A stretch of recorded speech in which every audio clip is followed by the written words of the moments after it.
ಇವತ್ತು ಪತ್ರಿಕಾಗೋಷ್ಠಿ ಕರೆದಿದ್ದ ಉದ್ದೇಶ ಏನಂದರೆ, ಮೊಟ್ಟ ಮೊದಲಿಗೆ ನಮ್ಮ ವೈರಿ ದೇಶ ಪಾಕಿಸ್ತಾನದ ವಿರುದ್ಧ ಇವತ್ತು ನಮ್ಮ ಭಾರತೀಯ ಸೈನಿಕರು ಭಾಳ ಯಶಸ್ವಿಯಾಗಿ ಇವತ್ತು ಅವರಿಗೆ ತಕ್ಕ ಪಾಠ ಕಲಿಸಿದ್ರಿಂದ ಎಲ್ಲ ಭಾರತೀಯ ಸೈನಿಕರಿಗೆ ಇವತ್ತು ಕೋಟಿ ಕೋಟಿ ನಮನಗಳನ್ನು ಸಲ್ಲಿಸುತ್ತೇನೆ.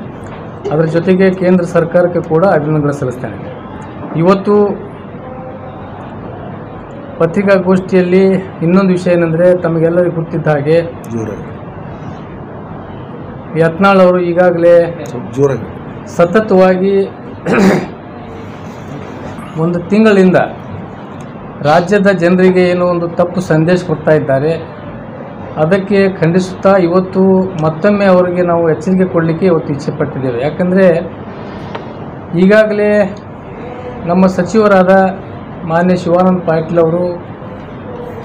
ಅವರು ಹೇಳಿದ ಹಾಗೆ ತಮ್ಮ ಅಪ್ಪಗೆ ಹುಟ್ಟಿದ್ದೇನೆ ತಿಳಿಸಿ ಇವತ್ತು ರಾಜೀನಾಮೆ ಸಲ್ಲಿಸಿದರು. ಅದರ ಪ್ರಯುಕ್ತವಾಗಿ ಅವರು ಕೂಡ ಆ ಸವಾಲನ್ನು ಸ್ವೀಕರಿಸಿ ಇವತ್ತು ರಾಜೀನಾಮೆ ಕೊಟ್ಟಿದ್ದರು. ಆ ರಾಜೀನಾಮೆ ಕೊಟ್ಟ ನಂತರ ಬಸನಗೌಡರ ಹೇಳಿಕೆಗಳು ಭಾಳ ವಿಚಿತ್ರ ಹೇಳಿಕೆಗಳು. ಇವತ್ತು ಯಾರೂ ಒಬ್ಬ ಹುಚ್ಚು ಸಹಿತ ಆ ರೀತಿ ಮಾತಾಡೋದಿಲ್ಲ.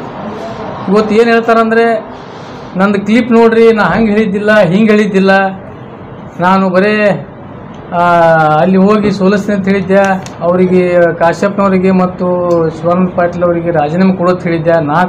ನೀವು ರಾಜೀನಾಮೆ ಕೊಡೋದು ಹೇಳಿದ್ರೆ ಮತ್ತು MLA ಆಗಿ ಉಳಿದು ಅವರಿಗೆ ರಾಜೀನಾಮೆ ಕೊಡೋದು ಹೇಳಿದ್ರೆ ಮುಂದೇನಾಗ್ತಂದ್ರೆ, ಈಗಾಗಲೇ ಶಿವಾನಂದ ಪಾಟೀಲ್ ಅವ್ರು ಹೇಳಿದ ಹಾಗೆ ಇವರೊಬ್ಬ ಮೋಸಗಾರ.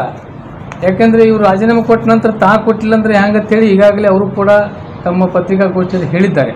ಅದರಾಗಿ ಇವರು ಹಿಂದಿನ ಇತಿಹಾಸ ನೋಡಿದ್ರೆ ಇವರು ಸಾಕಷ್ಟು ಸಲ ಪ್ರತಿಯೊಂದು ವಿಷಯದಲ್ಲಿ ಯಾರ್ಯಾರಿಗೆ ಏನೇನು ಮೋಸ ಮಾಡಿದ್ರು ಇಡೀ ಜಿಲ್ಲೆಗೆ, ಇಡೀ ರಾಜ್ಯಕ್ಕೆ ಗೊತ್ತಿದೆ.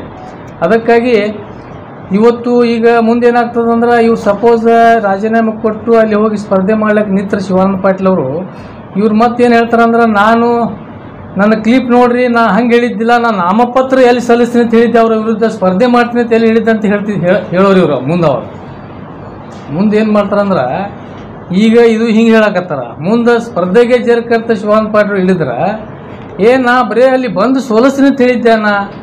ಯಾಕಂದ್ರೆ ನಾ ಸ್ಟಾರ್ ಪ್ರಚಾರಕ್ಕದೀನಿ, ನಾ ಬಂದು ಅಲ್ಲಿ ಭಾಷಣ ಮಾಡಿ ನಾ ಮತ್ತೊಬ್ಬರು ನಿಂದಿಸಿ ಏನ್ರಿ ಹೇಳಿ, ಮತ್ತು ನಾ ಎಲ್ಲಿ ಹಂಗೆ ಹೇಳಿದ್ದೆ, ನಾ ನಾಮಪತ್ರ ಸಲ್ಲಿಸಿ ಅವ್ರ ಜೊತೆ ಸ್ಪರ್ಧಿಸಿ ಸೋಲಿಸ್ತೀನಿ ಅಂತ ಹೇಳಿದ್ದಿಲ್ಲ, ಬರೀ ಸೋಲಿಸ್ತೀನಿ ಅಂತ ಅಷ್ಟೇ ಹೇಳಿದ್ದೆ. ಈ ರೀತಿ ಹೇಳುವಂಥದ್ದು ಜಾಯಮಾನ ಯತ್ನಾಳ್ ಅವ್ರದ್ದು ಇದೆಲ್ಲ ಜಿಲ್ಲೆಯ ಜನತೆಗೆ, ರಾಜ್ಯದ ಜನತೆಗೆ ಗೊತ್ತಾಗ್ತದೆ ಬಂಧುಗಳೇ. ಅದಕ್ಕಾಗಿ ಮತ್ತೊಮ್ಮೆ ಯತ್ನಾಳ್ ಅವರಿಗೆ ಹೇಳುವುದೇನೆಂದರೆ, ತಮಗೇನಾದರೂ ನೈತಿಕತೆ ಇದ್ದರೆ ತಾವು ನಿಜವಾಗಿ ತಮ್ಮ ಅಪ್ಪಗೆ ಹುಟ್ಟಿದ್ರೆ, ಯಾಕಂತ ನೀವೇ ಹೇಳಿದ್ರಿಂದ ಮತ್ತು ತಾವು ಅದು ತೋರಿಸ್ಕೊಡ್ಬೇಕಾಗಿತ್ತು. ಅದಕ್ಕಾಗಿ ಇವತ್ತು ಈ ಏನು ಸವಾಲನ್ನು ಸ್ವೀಕಾರ ಮಾಡಬೇಕಾಗಿತ್ತು, ಈ ಸವಾಲಕ್ಕೆ ಹಿಂದೆ ಸರಿದು ಇವತ್ತು ಏನೇನು ಹುಚ್ಚುಚ್ಚರಾಗಿ ಏನಾದರೂ ಮಾತಾಡ್ಕೊತು ಮಾಧ್ಯಮ ಮುಂದೆ ನಿಂತು ಏನಾದರೂ ಹೇಳೋದ್ರಿಂದ ಇದು ಸರಿಯಾದ ಬಾಲಿಸ್ತನದ್ದು ವಿಚಾರಕ್ಕೆ ನಾನು ಹೇಳೋಕ್ಕೆ ಇಚ್ಛೆ ಪಡ್ತೀನಿ. ಅದಕ್ಕಾಗಿ ಇವತ್ತು ಶಿವಾನಂದ ಪಾಟೀಲ್ ಅವರ ಒಂದು ಸವಾಲಿಗೆ ಹಿಂದಕ್ಕೆ ಸರಿದು ಇವತ್ತು ಏನು ಸ್ಪರ್ಧೆಗೆ ಇಲ್ಲಾರ್ದೆ ರಾಜೀನಾಮೆ ಕೊಳ್ಳಾರ್ದೆ ಏನು ಒಂದು ಇದು ವಿಚಾರ ಮಾಡಿದ್ದಾರೆ ಮಾನ್ಯ ಯತ್ನಾಳ್ ಅವರು. ಅದಕ್ಕಾಗಿ ಅವರಿಗೆ ನಾವು ಇವತ್ತೇನು ಮಾಡಕತ್ತೀವಿ ಅಂದ್ರೆ, ಒಂದು ಗಿಫ್ಟ್ ಇವತ್ತು ತಮಗೆ ತೋರಿಸಿ ಇವತ್ತೇನಾದ್ರೆ ನಾವು ಒಂದು ಗಿಫ್ಟ್ ಕಳಿಸ್ತಾ ಇದ್ದೀವಿ ಇವತ್ತು ಅವರಿಗೆ. ಅದು ಏನು ಗಿಫ್ಟ್ ಅಂದ್ರೆ,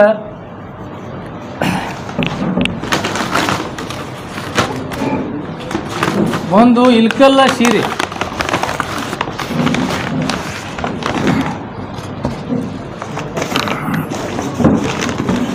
ಇಲ್ಕಲ್ಲ ಸೀರೆ ಮತ್ತು ಬಳೆ.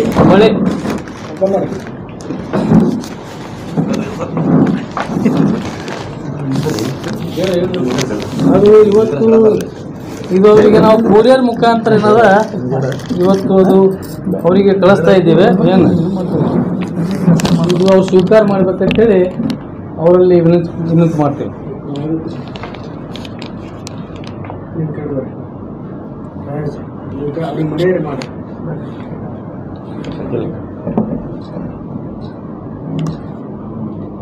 ಒಂದು ಇದರಲ್ಲಿ ಇನ್ನೊಂದು ಕ್ಲಾರಿಫಿಕೇಶನ್ ಏನಂದ್ರೆ, ಇದು ಯಾವುದೇ ಒಂದು ಮಹಿಳೆಗೆ ಅವಮಾನ ಮಾಡುವಂಥ ಪರಿಸ್ಥಿತಿ ಇಲ್ಲ ಇವತ್ತು. ಯಾಕಂದರೆ ಮಹಿಳೆ ಕೂಡ ಇವತ್ತು ಇವತ್ತು ತಾವು ನೋಡಾಕತ್ತೀರಿ ನಮ್ಮ ಮಿಲಿಟ್ರಿಯಲ್ಲಿ ಮುಖ್ಯ ಅವರು ಇಬ್ಬರು ಮಹಿಳೆಯರು ತಮ್ಮ ದಿಟ್ಟತನ ತೋರಿಸಿ ಇವತ್ತು ಏನು ಒಂದು ಪಾಕಿಸ್ತಾನಕ್ಕೆ ಒಂದು ಪಾಠ ಕಲಿಸ್ತಾ ಇದ್ದಾರೆ. ಇದು ಭಾಳ ಹೆಮ್ಮೆಯ ವಿಷಯ. ಅದಕ್ಕಾಗಿ ನಾರಿ ಮುನಿದರೆ ಏನು ಹೇಳ್ತವಲ್ಲ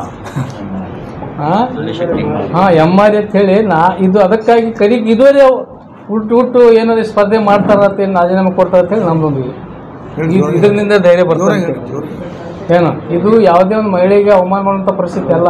ಯಾಕಂದ್ರೆ ಮಹಿಳೆ ಕೂಡ ಇವತ್ತು ಶಕ್ತಿಶಾಲಿ ಇದ್ದಾರೆ. ಅದಕ್ಕಾಗಿ ಇದುವರೆ ಉಟ್ಕೊಂಡು ಏನಾದ್ರೆ ರಾಜೀನಾಮೆ ಕೊಟ್ಟು ಸ್ಪರ್ಧೆಗೆ ಇಳಿತಾರ ಅಂತ ಹೇಳಿ ನಮಗೊಂದು ಧೈರ್ಯ ಬರ್ತದೆ ಅಂತ ಹೇಳಿ ವಿಚಾರ ಈ ವಿಚಾರದಿಂದ ಕೊಡ್ಲಾಕತ್ತೀವಿ ಅಷ್ಟೇ. ನಾರಿಯರ ಸ್ಫೂರ್ತಿ ಅವ್ರದ್ದು ಇದು ಧರಿಸಿದ ಮೇಲೆ ಅವ್ರಿಗೆ ಧೈರ್ಯ ಬರ್ತದೆ. ಕಳಿಸ್ಲಾಗತ್ತೆ ಇದು ಕೊರಿಯರ್ಕ ಪ್ರದರ್ಶನ ಅಲ್ಲ ಇದು. ಅವ್ರು ಇದಕ್ಕೆ ಅಲ್ಲಿ ಕಳಿಸ್ತೇವೆ ಅವ್ರಿಗೆ ನಿಮಗೆ ತೋರಿಸಿ ಕಳಿಸ್ಬೇಕಂತೇಳಿ ಅಷ್ಟೇ ಉದ್ದೇಶ ಮಾಡಿ. ಅವ್ರಿಗೆ ಇವು ಪಾರ್ಸಲ್ ಏನು ಮಾಡ್ತಾ ಇದ್ದೀವಲ್ರಿ, ನಮ್ಮ ದೇಶದ ಮಿಲಿಟ್ರಿ ಕಾರ್ಯಾಚರಣೆಗೇನು ಎದುರಿಗೆ ನಿಂತಾರಲ್ಲ ಇಬ್ರು ಸಹೋದರಿ, ಅವ್ರ ತರ ಧೈರ್ಯ ಬರಲಿ ಅಂತ ಪ್ರೇರಣೆ, ಇದರಿಂದ ಅವ್ರಿಗೆ ಪ್ರೇರಣೆ ಬರ್ತದೇನೋ ನೀವು ಧರಿಸಿದ ಮೇಲೆ. ಮತ್ತೆ ಇನ್ನೊಂದು ಸ್ವಲ್ಪ ಇದು ಕ್ಲಿಯರ್ ಮಾಡ್ತೀನಿ. ವಿಶೇಷತೆ ಏನಂತಿದ್ರಲ್ಲ ಅಂದ್ರೆ ಇಲ್ಕಲ್ ಸೀರೆ ಅದು ಇದ್ರಾಗ ನಾವು ಯಾವುದು ಸಾಮಾನ್ಯ ಬಿಜಾಪುರ ಮಾರ್ಕೆಟ್ ಅಲ್ಲಿ ಸೇರುವಂಥದ್ದು ಬೇರೆ ಜನರಲ್ ಕಂಪ್ನಿದ ಸೀರೆ ತೊಗೊಂಡಿಲ್ಲ. ಇಲ್ಕಲ್ ಸೀರೆ ಯಾಕಂದ್ರೆ ಇದು ಮಾನ್ಯ ಕಾಶ್ಯಪ್ಪನವ್ರ ಶಾಸಕರ ಕ್ಷೇತ್ರದಲ್ಲಿ ತಯಾರಾಗ್ತದೆ. ಅದಕ್ಕೆ ಇದು ಸವಾಲು ಏನದ, ಇಲ್ಕಲ್ದಿಂದ ಒಂದು ಸವಾಲು ಇದೆ ಇದು ಏನು. ಮತ್ತು ಬಳಿ ಏನದ ಇದು ಬಸನ್ ಬಾಗೇವಾಡಿ ತಿಳ್ಕೊರಿ ಏನು ತಿಳಿತಲ್ಲ. ಅದಕ್ಕೆ ಇಲ್ಕಲ್ ಸೀರೆ ತೊಗೊಂಡಿದ್ದು ಉದ್ದೇಶ ಇದೆ ಮೇನ್ ಹೇಳ್ಬೇಕಂತ ಹೇಳಿ. ಯತ್ನಾಳವರು ಇವರಿಗೆ ಉಲ್ಟಾ ಏನದ, ಅವರಿಗೆ ಮಾನ ಮರ್ಯಾದೆ ಇಲ್ಲ ತಿಳಿ ಈಗಾಗಲೇ ಇಡೀ ರಾಜ್ಯದಲ್ಲೇ ಪೂರ್ತಿ ಮರ್ಯಾದೆ ಮಾನ ಕಳ್ಕೊಂಡು ಈಗಾಗಲೇ ಯತ್ನಾಳವರು ತಮ್ಮದೇ ಮಾನ ಈಗಾಗಲೇ ಕಳ್ಕೊಂಡು ಬಿಟ್ಟಾರ. ಈಗ ಶಿವಾನಂದ ಪಾಟೀಲಿಗೆ ಮಾನ ಮರ್ಯಾದೆ ಇದ್ದರೆ ಹಂಗೆ ಹೇಳಕತ್ತಾರ. ನಿಮಗೆ ಏನಾದ್ರೂ ನಾಚಿಕೆ ಅಬೂರು ಇಸಮ್ಮ ಏನಾರ ಇದ್ರೆ ಈ ರೀತಿ ತಾವು ಮಾತಾಡೋದಿಲ್ಲ. ಅದಕ್ಕಾಗಿ ಈ ರೀತಿ ಚುಲ್ಲಕ್ಕೆ ಮಾತಾಡೋದು ಬಿಡ್ರಿ. ಈಗ ಒಳ್ಳೆ ಅಭಿವೃದ್ಧಿ ಕಡೆ ಲಕ್ಷ್ಯ ಕೊಡ್ರಿ. ಯಾಕಂದ್ರೆ ಈ ರೀತಿ ಇಡೀ ಜನ ಏನದ, ನಾಡಿನ ಜನ ನಿಮಗೆ ತೂ ಅಂತೇಳಿ ಉಗಳಾಕತ್ತಾರ. ಅದಕ್ಕೇನದ ತಾವು ಅಭಿವೃದ್ಧಿ ಕಡೆ ಸ್ವಲ್ಪ ಲಕ್ಷ್ಯ ಕೊಟ್ಟು ಬರೀ ಇದು ಹಿಂದೂ ಮುಸ್ಲಿಮ ಅದು ಇದು ಅನ್ಕೋತ ಬರೀ ಇದ್ರಾಗೆ ಟೈಮ್ ಕಳ್ಳಕ್ಕೆ ಹೋಗ್ಬೇಡ್ರಿ. ದಯಮಾಡಿ ಏನದ ಜನರ ಒಂದು ಮತದಾರ ವಿನಂತಿ ಐತಿ, ಎಲ್ಲರೂ ಏನದ ತಾವು ನೀವೇನದ ಯತ್ನಾಳವರು ಒಂದು ಸ್ವಲ್ಪ ಅಭಿವೃದ್ಧಿ ಕಡೆ ಲಕ್ಷ್ಯ ಕೊಟ್ಟು ಹೆಚ್ಚಿನ ಏನದ ಜನರದ ಒಂದು ಸೇವೆ ಮಾಡಲಿಕ್ಕೆ ನಿಮಗೆ ಆಸೆ ಕಳಿಸಿದ್ದದ. ಅದಕ್ಕಾಗಿ ಏನದ ನೀವು ಜನರ ಸೇವೆ ಮಾಡಿರಿ. ಇವೆಲ್ಲ ಉಪಾಧ್ಯಕ್ಷ ಇಂಥವರ ಹೇಳಿಕೆಗಳು ಮಾಡೋದು ಸ್ವಲ್ಪ ಬಿಡ್ರಿ ಅಂತ ಹೇಳಿ ಇಲ್ಲಿ ತಮ್ಮ ಮುಖಾಂತರ ಹೇಳಕ್ಕೆ ಇಚ್ಛೆ ಪಡ್ತೇನೆ.